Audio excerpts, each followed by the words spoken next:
Hello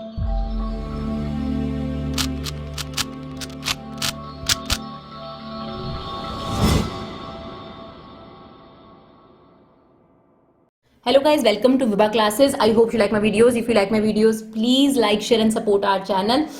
आज हम आपके साथ डिस्कस करेंगे डिफरेंशियल इक्वेशन के प्रीवियस ईयर इंपॉर्टेंट क्वेश्चन जो हमने प्रीवियस ईयर के बेस पर चूज करके निकाले हैं। तो चलो फटाफट से देखते हैं। 2015 का सबसे पहला क्वेश्चन हमने लिया है 2015 में जो आया था, solve tan inverse y minus x d y 1 plus y square dx। देखो सॉल्व लिखा होता है और dy बाई dx दिख जाए तो वो डिफरेंशियल इक्वेशन ही होती है। प्रॉब्लम कहाँ आती है बच्चे को कि मैम समझ में नहीं आता कि सेपरेबल लगेगा, होमोजीनियस लगेगा या डिफरेंशियल सॉरी लीनियर। तो ध्यान से देखिएगा, मैं आपको विद रीजनिंग क्लियर करूंगी। सबसे पहले dy बाई dx की वैल्यू निकाल लो, बाकी कुछ मत करो। तो dy बाई dx निकाल लिया, ये आ गया 1 plus y square upon this. अब सबसे पहला काम सेपरेबल सोचना है आपने, सबसे पहला काम, ठीक है। अब सेपरेबल क्यों नहीं लग सकता, मैं आपको एक रीजन बताती हूँ। tan inverse y minus x, क्योंकि ये प्लस माइनस में y और x हो गए तो ये अलग नहीं करे जा सकते, किसी कीमत पर ये अलग नहीं होंगे। ये बात मैं आपको क्लियर कर दूं, ठीक है।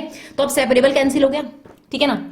अब सेपरेबल के बाद आती है होमोजीनियस की बारी। तो होमोजीनियस भी नहीं लगेगा, मैं आपको बताती हूँ, क्योंकि होमोजीनियस में क्या होता है, y बाई एक्स या x बाय y फॉर्म बनती है।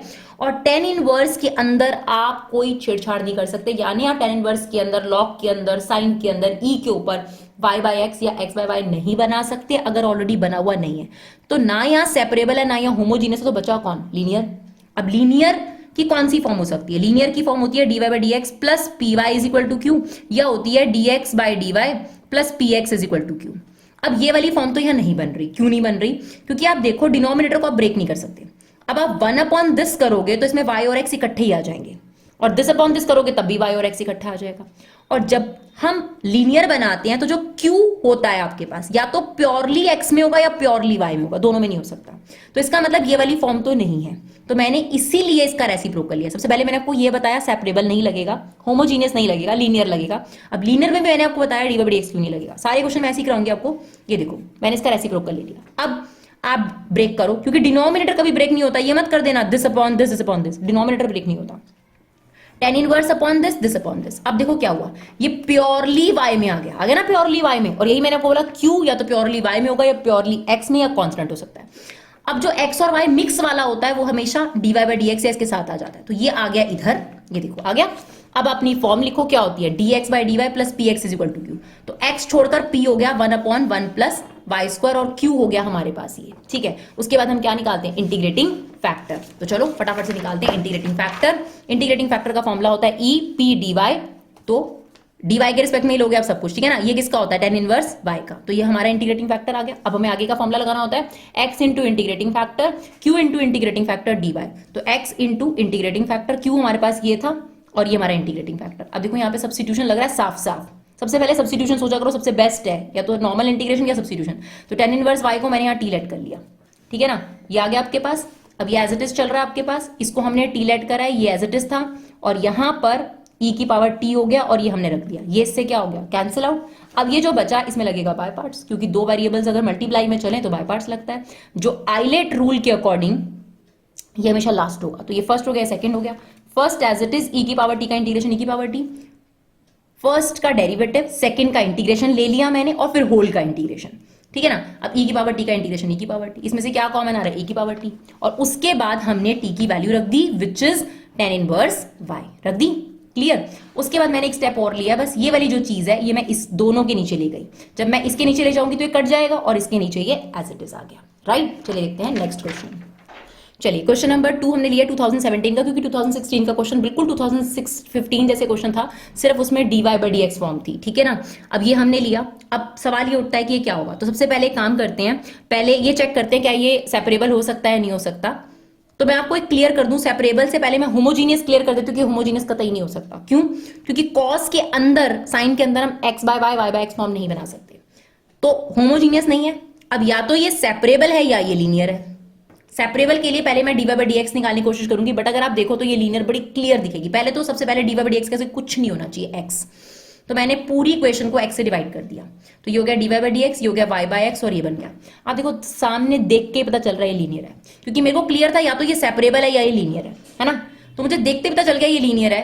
dy by d x p y is equal to q. अब p की वैल्यू कितनी हो गई, 1 बाय एक्स, और q की वैल्यू आपके पास ये, ठीक है। फिर इंटीग्रेटिंग फैक्टर निकाल दो, e integration of p p कितना है आपके पास 1/x, 1/x का इंटीग्रेशन log x, और e और log एक साथ भाग जाते हैं, ये कट गया और आपके पास क्या रह गया x, ठीक है। अब y into integrating factor, q into integrating factor का इंटीग्रेशन, तो इंटीग्रेटिंग फैक्टर हमारे पास x था, ये हमारा q था x, ये से क्या हो गया पूरा का पूरा कट गया। अब दोनों पे अलग अलग इंटीग्रेशन लगा दो, ठीक है ना।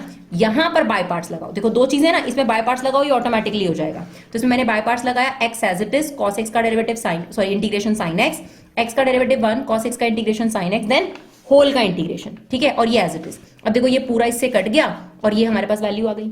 अब c की वैल्यू निकालने के लिए यहाँ y की वैल्यू 1 दे रखी थी और x की वैल्यू π/2, तो वो मैंने पुट कर दी, y की वैल्यू 1, x की वैल्यू π/2 पुट कर दिया। साइन π/2 कितना होता है 1, π/2 से जाके 0 हो गया, c की वैल्यू 0, तो हमारी इक्वेशन आ गई x y equal to x sine x, ये इससे कट गया और y की वैल्यू कितनी आ गई साइन x। चलिए 2019 का क्वेश्चन है, solve x dy y dx and this one. अब देखो सबसे इंपॉर्टेंट यही होता है कि हमें पहचानना है कि ये कौन सी फॉर्म हो सकती है। तो सबसे पहले तो देखो ये dx दो बार अलग अलग है, तो पहले तो मैं dx वाले एक साथ लेकर आऊंगी, ठीक है, तो मैं dx वाले एक साथ ले आई। अब मैंने कॉमन ले लिया इसमें से, तो अब देखिए ये सेपरेबल तो कतई नहीं हो सकती क्योंकि रूट के अंदर x स्क्वायर और y स्क्वायर चल रहे हैं, तो आप x और y को सेपरेट नहीं कर पाओगे, तो सेपरेबल तो नहीं है, ठीक है। उसके बाद बारी आती है होमोजीनियस की, तो होमोजीनियस के चांसेस यहाँ हैं क्योंकि हो सकता है डिग्री सेम हो, जैसे कि एग्जांपल के तौर पे इस टर्म में x की पावर 1 और मैं रूट से निकालूं तो यहाँ 1 ही हो जाएगी ना, 2 जो है 2 रूट से बाहर आएगा सेम, तो होमोजीनियस के चांसेस यहाँ ज्यादा हैं। तो पहली कोशिश इसको होमोजीनियस से ही करने की होगी, फिर देखेंगे अगर होमोजीनियस होगा तो लीनियर, तो चांसेस हैं कि होमोजीनियस है। तो मैंने यहाँ dy/dx निकाला और ये नीचे ले गई, ठीक है। अब आप चेक कर सकते हो कि होमोजीनियस है या नहीं, कैसे, आप x की जगह kx रख दो और y की जगह ky रख दो, और अगर k कट जाए पूरा का पूरा तो ये होमोजीनियस है, और ये 100% होमोजीनियस है क्योंकि देखो यहाँ पे हर टर्म की वैल्यू 1 है, और अगर मैं इसे स्क्वायर रूट से बाहर सोचूं तो इनकी पावर भी कितनी है 1, तो ये होमोजीनियस है। और यहाँ पर हम इसे डिवाइड किससे करेंगे x से, आप सिंपल भी कह सकते हो दिस अपॉन दिस करो तो भी हमारा काम हो जाएगा, और मैंने यही किया दिस अपॉन दिस, राइट। अब जो ये x है ये रूट के अंदर जाएगा, तो क्या हम इसे x स्क्वायर लिख सकते हैं, बिल्कुल लिख सकते हैं, है ना, x स्क्वायर ही तो बाहर आया होगा x। अब आप इसे सिंप्लीफाई करो तो ये क्या बन गया आपके पास 1 अपॉन में y अपॉन x का स्क्वायर और ये y अपॉन x, तो ये u और v वाली फॉर्म हो गई हमारे पास, है ना, सॉरी y/x वाली फॉर्म हो गई, तो हमने इसे क्या रख दिया v is equal to y/x, ये क्रॉस हो गया vx is equal to y, तो आप इसका डेरिवेटिव ले लो, तो dv/dx x as it is, v as it is x का डेरिवेटिव 1 और ये कितना हो गया dy/dx। अब हम dy/dx की जगह ये पुट कर देंगे और जहां जहां y/x दिख रहा है उसको v पुट कर देंगे, राइट। अब ये वाले v से ये v क्या हो गया, कैंसिल आउट हो गया। अब आपने सेपरेबल करना है क्योंकि इसके बाद बड़े आराम से सेपरेबल हो जाता है, तो जो v वाला था वो इधर आ गया और जो x है ये इधर आ जाएगा, तो 1/x का इंटीग्रेशन क्या हो गया log x, और 1/√x square upon a square, इसका इंटीग्रेशन क्या होता है log x root 1 x square plus a square. तो देखो जब सारी वैल्यूज log में आ रही हो ना, तो जो c होता है उसको भी log में लिख दिया करो, पहले आप बेशक c लिख दो, लेकिन जब आप देखो कि सारी वैल्यूज बाकी log में है तो ये भी आप log में लिख दो, थोड़ा इजी हो जाता है। अब आप v की वैल्यू रख दो y/x, ये एज इट इज। अब यहाँ पे log a into log b की वैल्यू लगा दी log a इंटू b, अब ये log से log कैंसिल आउट इफेक्ट हो गया, है ना, तो आपके पास ये बचा। अब इसे सिंप्लीफाई कर लिया हमने, एलसीएम ले लिया, ये एलसीएम हाथ चला गया, तो आप इसे यहाँ छोड़ सकते हैं और ये नेक्स्ट क्वेश्चन देखते हैं। चलिए अब 2020 का ये क्वेश्चन देखते हैं। अब देखिए ये सेपरेबल, पहले कोशिश तो सेपरेबल ही करेंगे, तो मुझे तो लग रहा है ये सेपरेबल है क्योंकि ये प्योर y टर्म है, ये प्योर x टर्म है, तो यहाँ तो पहली चीज ही लग रही है। तो जब आप डिफरेंशियल इक्वेशन का क्वेश्चन करोगे स्टेप वाइज देखो, पहले सेपरेबल देखो, फिर होमोजीनियस देखो और फिर लीनियर पर आओ। पहले ये चेक करो कि क्यों नहीं हो सकता, तो यहाँ सेपरेबल बड़े आराम से हो रहा है, तो हमें कुछ और सोचने की जरूरत ही नहीं है। और बच्चा क्या करता है, हमेशा डिफिकल्टी सोचता है, पेपर में सोचता है कि डिफिकल्टी आएगा, बट ऐसा जरूरी नहीं है। तो ये dy वाला टर्म यहाँ आएगा ना, क्योंकि dy तो न्यूमरेटर में रहेगा और ये dx वहां, तो यहाँ आ गया बस। अब आपने छोटा सा एक और काम करना है, नेगेटिव पावर नहीं रहने देते, है ना। तो हमने क्या करा, इसको क्या लिख दिया e की पावर y डिनोमिनेटर में लिख दिया, और इसका इंटीग्रेशन तो डायरेक्ट हो गया log x प्लस 1, ठीक है।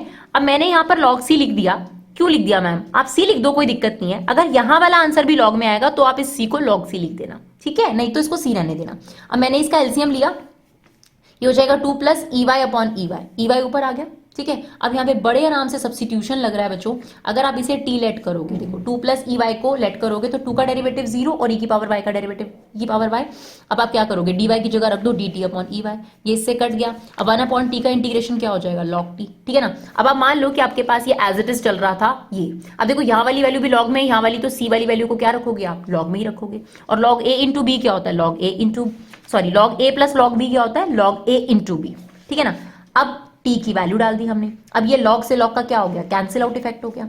अब यहां पर हमारा आंसर नहीं छोड़ना, हमें दे रखा है y की वैल्यू 0 और x की वैल्यू 0 रखकर c की वैल्यू निकालो। तो हमने y की वैल्यू 0 रखी, किसी की भी पावर 0 1 होता है, 0 नहीं होता, ठीक है ना। तो ये आ जाएगा 1, ये हो गया 3, और यहां पर आपने 0 रखा तो ये 0 + 1 कितना हो गया 1, तो c की वैल्यू कितनी आ गई 3। अब आप यहाँ c की वैल्यू डाल दो, ठीक है, इसको अंदर इंटू कर दो, फिर सिंप्लीफाई करोगे तो ये आपके पास आंसर आ गया। आप लास्ट स्टेप ये भी ले सकते हो, e वहां जाकर लॉग बन जाता है, तो ये आ गया लॉग 3x + 1। क्या मैम हम यहाँ छोड़ सकते हैं? हाँ छोड़ सकते हो, लेकिन जनरली क्या होता है, कोई भी फंक्शन होता है उसमें y एक तरफ होता है और x एक तरफ होता है, बस इसीलिए हमने ऐसा किया। चलिए देखते हैं नेक्स्ट क्वेश्चन। चलिए अब ये क्वेश्चन हमारे सामने है। सबसे पहले हम देखेंगे क्या सेपरेबल पॉसिबल है या नहीं। तो देखो यहाँ y और या x है और ये दोनों एक दूसरे के साथ प्लस माइनस में आ गए तो सेपरेबल तो नहीं लगेगी, इतनी बात मैं आपको क्लियर कर दूं। दूसरी बात आती है होमोजीनियस की, होमोजीनियस भी नहीं लगेगा क्योंकि ट्रिगो के अंदर आप x/y या y/x फॉर्म नहीं बना सकते। तो सेपरेबल कट गया, होमोजीनियस कट गया, रीजन के साथ काटा है हमने, तो ऑब्वियसली यहां पर क्या लगेगा लीनियर। अब बस ये देखना है कि dy/dx फॉर्म है या dx/dy। तो सबसे पहले dy/dx फॉर्म बनाएंगे।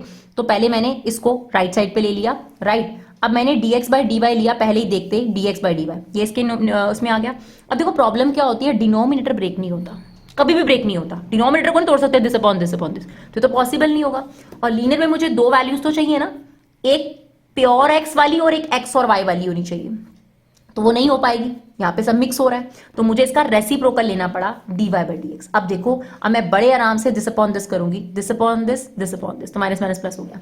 अब जो x और y वाली मिक्स फॉर्म होती है वो इधर चली जाती है, dy/dx के पास चली गई, ठीक है। इसमें हमने 1/10x y को एज इट इज लिख दिया, ये साइन स्क्वायर x था, 10x को हमने क्या लिख दिया cos x upon sin x, ये से कट जाएगा तो क्या बचेगा sin x cos x। तो ये लीनियर बन गई आपके पास dy/dx plus py is equal to q। p की वैल्यू कितनी आ गई आपके पास 1/10x और q की वैल्यू कितनी आ गई ये। इसके बाद हम क्या करते हैं, इंटीग्रेटिंग फैक्टर निकालते हैं, e integration of 1/10x, 1/10x मतलब cot x, cot x का इंटीग्रेशन क्या होता है log sin x, ठीक है ना, log sin x। e और log कट जाता है तो हमारा आंसर क्या बचा sin x बचा। अब हमें क्या करना है y into integrating factor q into integrating factor dx, ठीक है, y इंटू इंटीग्रेटिंग फैक्टर यानी y इंटू दिस, q क्या था sin x cos x, ये क्या हो गया sin square x cos x। अब आप यहाँ पे इसको t लेट कर सकते हो, तो sin x को हमने t लेट कर लिया। सबसे ज्यादा इंटीग्रेशन पता है क्या यूज होता है, सब्स्टिट्यूशन, सबसे बेनिफिशियल चीज है। तो sin x को हमने t लेट कर लिया। अब यहाँ पर क्या आ गया टी स्क्वायर cos x और ये आ गया dt अपॉन cos x, ये से कट गया। टी स्क्वायर का इंटीग्रेशन क्या होगा t क्यूब अपॉन 3 और t की ओरिजिनल वैल्यू क्या थी sin क्यूब अपॉन 3। आप sin x को नीचे ले जाएंगे, अगर आप नीचे ले जाएंगे तो यहाँ क्या बचेगा sin स्क्वायर x अपॉन 3 और ये बचेगा c upon sin x, right. तो ये थोड़ा सा सिंप्लीफिकेशन डिफरेंशियल इक्वेशन मांगता है और आपको करना पड़ेगा। चलिए आगे देखते हैं नेक्स्ट क्वेश्चन। चलिए सबसे पहले देखते हैं क्या है सेपरेबल लगेगी। तो देखो होमोजीनियस बड़ी क्लियर है यहाँ पर क्योंकि डिग्री सबकी बराबर है, बट फिर भी आप सेपरेबल देख लो, यहाँ x और y एक दूसरे के साथ प्लस माइनस में है तो इनको सेपरेट करना मुश्किल है। सेपरेबल के बाद मैं सीधा होमोजीनियस पर जाती हूँ और डिग्री चेक करो 2, इन दोनों की 2 और ये 2, तो हर टर्म की डिग्री 2 है तो ये होमोजीनियस है। फिर भी कई बार पेपर में लिखा हुआ था कि होमोजीनियस चेक करो, तो मैंने यहाँ पर एग्जांपल में करके दिखाया कि चेक कैसे करते हैं। y की जगह ky रख दो और x की जगह kx रख दो, तो ये हो गया ky का होल स्क्वायर, ये हो गया kx, ये हो गया ky, ये हो गया kx का whole square, k square y square और ये हो जाएगा k स्क्वायर x y, और ये आप कॉमन लोगे कट जाएगा। जब ऐसा हो कि k स्क्वायर की कोई भी चीज नजर नहीं आ रही, k गायब हो गया, तो इसका मतलब वो होमोजीनियस है। तो ये होमोजीनियस और इसकी यहाँ पर हम किससे डिवीजन करेंगे x स्क्वायर से, यानी डिग्री 2 से डिवाइड करेंगे। तो अब बस होमोजीनियस अगर पता चल जाए तो डिवाइड कर दो, divide by x square numerator और डिनोमिनेटर, तो न्यूमरेटर और डिनोमिनेटर को एक्स स्क्वायर से डिवाइड कर दिया, हो गया y बाय एक्स का होल स्क्वायर और ये हो गया y बाय एक्स माइनस 1। अब जैसे ही हमारे पास ये फॉर्म आ जाती है तो हम क्या करते हैं, इसे लेट करते हैं v बाय एक्स, तो ये हो गया vx is equal to y। अब क्या करोगे, प्रोडक्ट रूल लगाओगे, v dv by dx, x as it is, x का derivative 1 v as it is equal to dy by dx, ठीक है। अब आपने क्या करना है, dy बाय dx की जगह ये रख दो और ये क्या बन गया v square upon v minus 1। फिर ये जो v है ये आपके पास राइट साइड पर आ गया। अब आप एलसीएम ले लो, एलसीएम ले लिया हमने इसका, ये इससे कैंसिल आउट हो गया। अब आपने क्या करना है, बट सेपरेबल फॉर्म बन जाती है, उसके बाद कोई प्रॉब्लम नहीं आती। तो आपने क्या करा, ये v अपॉन दिस, ये उधर चला जाएगा, ये इधर आ जाएगा देखो, और जो x है ये इधर आ गया 1 अपॉन एक्स dx, तो ये हो गया log x और इसमें मैंने अलग अलग कर दिया, तो 1 का इंटीग्रेशन हो गया v और 1 अपॉन v का हो गया log v। अब आपके पास सारी चीजें जो है वो लॉग में नहीं है, इसलिए आप यहाँ पर c लिखोगे और c किस साइड लिखना है, जिस साइड x वाली वैल्यूज है, तो यहाँ पर हमने c लिख दिया और जो y है उस v की जो वैल्यू रख दी।